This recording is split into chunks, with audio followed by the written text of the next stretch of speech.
Bonjour à tous, j'espère que vous allez bien. Alors, il y a quelque chose de très important dont j'aimerais qu'on puisse parler aujourd'hui, c'est la réputation et les fréquentations.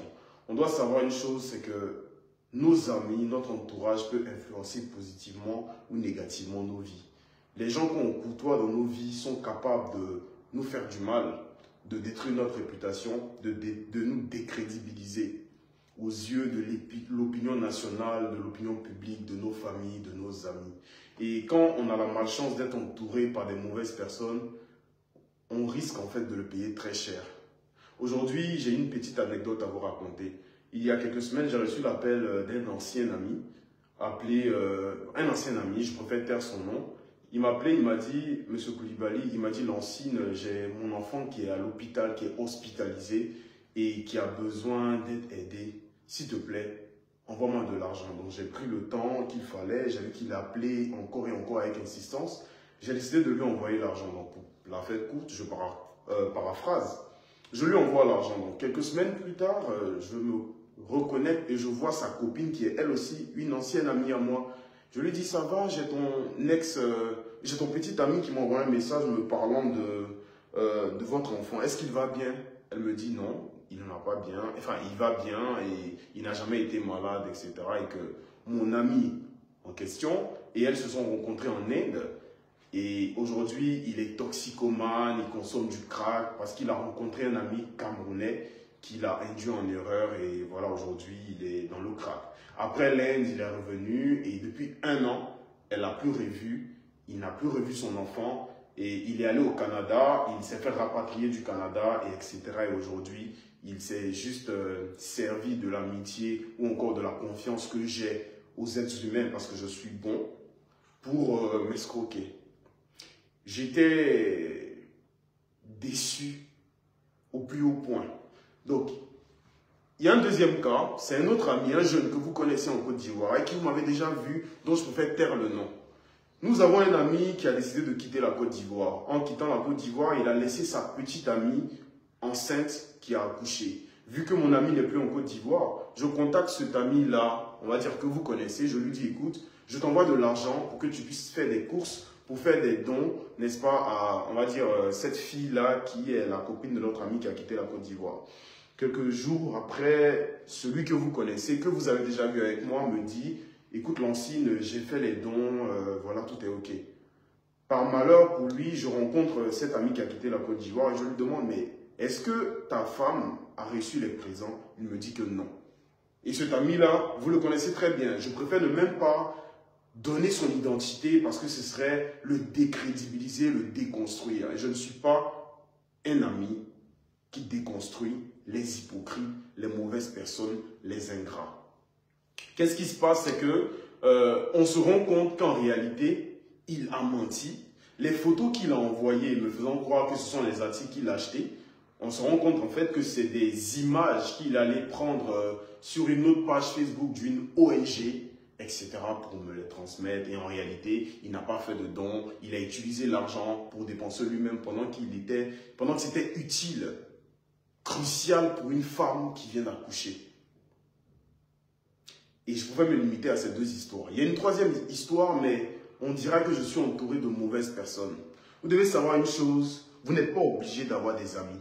Si les personnes que vous fréquentez, si les personnes que vous rencontrez sont des personnes qui peuvent vous emmener à prendre de la drogue, comme c'est le cas pour ce premier cas qui arrivait en Inde à rencontrer un Camerounais qui l'a emmené dans la drogue, si ces personnes-là vont vous décrédibiliser, vous déconstruire, si ces personnes-là ne peuvent pas vous faire aller de l'avant, il n'est pas obligatoire d'avoir des amis.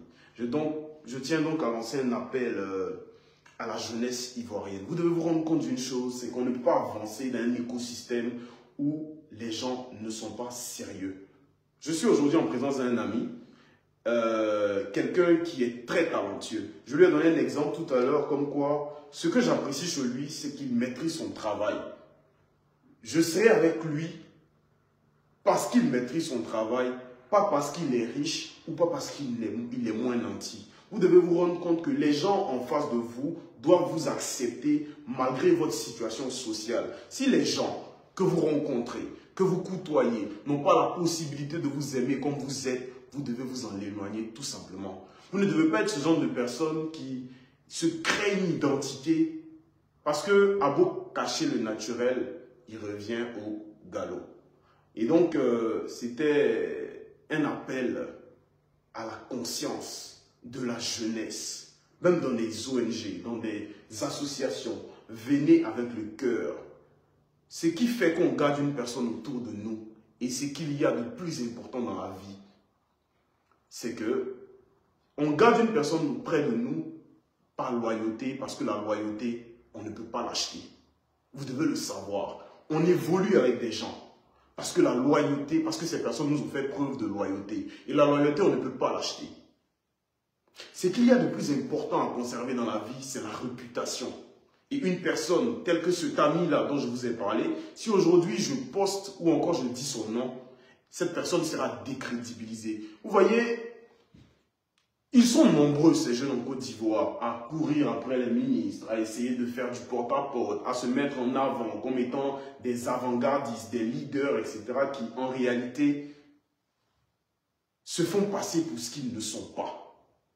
Nous avons mis en place un mouvement citoyen en Côte d'Ivoire, qui est Génération Consciente Côte d'Ivoire Nouvelle. Nous avons œuvré et nous continuons d'œuvrer pour l'éveil de conscience, pour l'amélioration des conditions de vie des populations.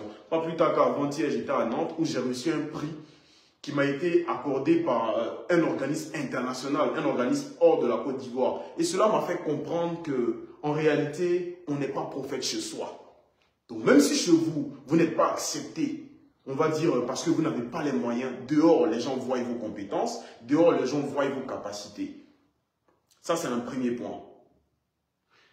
Un deuxième point est qu'en réalité, nous sommes encore et toujours en train de travailler pour l'industrialisation en Côte d'Ivoire.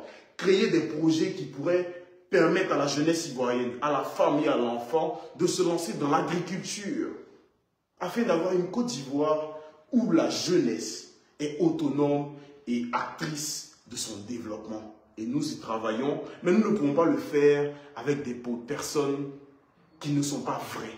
Nous ne pouvons pas le faire avec des personnes qui ont du mal à s'accepter elles-mêmes. Nous ne pouvons pas le faire avec des personnes qui ont du mal à venir comme ils sont. Est-ce que vous comprenez? Il est très important. Il est véritablement important de se faire entourer de personnes qui ont des valeurs, des personnes qui ont de la dignité, des personnes qui ont reçu, donc dont les parents ont transmis des valeurs. Et la première chose, c'est de ne pas mentir. C'est des choses basiques, de ne pas voler, de ne pas mentir, de ne pas escroquer. Malheureusement, nous avons dans nos vies des personnes qui viennent vers nous. Nous les acceptons à bras ouverts. Vous avez été nombreux à m'envoyer des messages concernant un autre cas dont je préfère ne pas parler aujourd'hui. Mais je pense que l'État de Côte d'Ivoire fait ce qu'ils ont à faire pour pouvoir régler. Je pense que les autorités compétentes font ce qu'elles ont à faire pour pouvoir régler l'histoire. Mais des personnes qui entrent dans vos vies parce que vous êtes bons. Des personnes qui entrent dans vos vies parce que vous leur tendez la main. Parce que nous, aujourd'hui, on a besoin de tout le monde. Que vous soyez riche, que vous soyez pauvre, que vous soyez handicapé. Nous avons besoin de tout le monde. On ne juge pas un chien à sa capacité à grimper à un arbre. Un chien est utile au gardiennage. Un singe est utile à l'arbre. Et donc, dans cet élan-là, parce que je suis bon, de solidarité, nous sommes amenés à accepter certaines personnes qui viennent vers nous, mais qui viennent vers nous en étant faux, qui arnaquent des gens, qui escroquent des gens, qui se collent à nous et qui malheureusement, quand ces personnes-là sont dans leur déclin, parce que le naturel revient toujours, ces personnes-là risquent de salir notre réputation. Faites attention à vous, prenez soin de vous et rendez-vous compte que c'est ensemble que nous sommes plus forts. C'est ensemble, main dans la main, dans l'union et dans la cohésion, que nous réussirons à construire une Côte d'Ivoire nouvelle avec une jeunesse actrice de son développement. Mais que cette jeunesse-là se rende compte que le plus important, ce n'est pas l'instant présent. Tant que vous êtes branchés, tant que vous êtes concentrés sur l'instant présent, vous ne verrez pas l'avenir. Le plus important, ce qui doit compter pour vous, c'est l'avenir. Peu importe d'où vous venez, peu importe votre situation sociale, les gens dans vos vies doivent vous accepter comme vous êtes. Ou sinon, vous aurez d'autres personnes qui vont vous accepter. Vous aurez d'autres personnes qui vont vous accepter. Prenez soin de vous. Je suis avec un ami. Un ami qui s'appelle Christian. Ouais. Christian qui est... Tu peux te présenter s'il te plaît? Salut les gars, moi c'est Christian PC. Comme ça on m'appelle en tant que réalisateur, graphiste. Quels sont les artistes avec qui tu as collaboré? Je travaillais avec Didi Eman, ça c'est le plus connu, ouais. Pression. J'ai travaillé avec Safarel, Serge Beno, Didi B. Je travaille avec plein de Exactement. gens à Abidjan. C'est un jeune frère à moi que j'encourage, qui est talentueux, qui est déterminé et qui est vrai. Entre vous, de personnes vraies. C'est ensemble que nous sommes plus forts. C'est ensemble, main dans la main, dans l'union et dans la cohésion, que nous réussirons à construire une Côte d'Ivoire nouvelle avec une jeunesse actrice de son développement.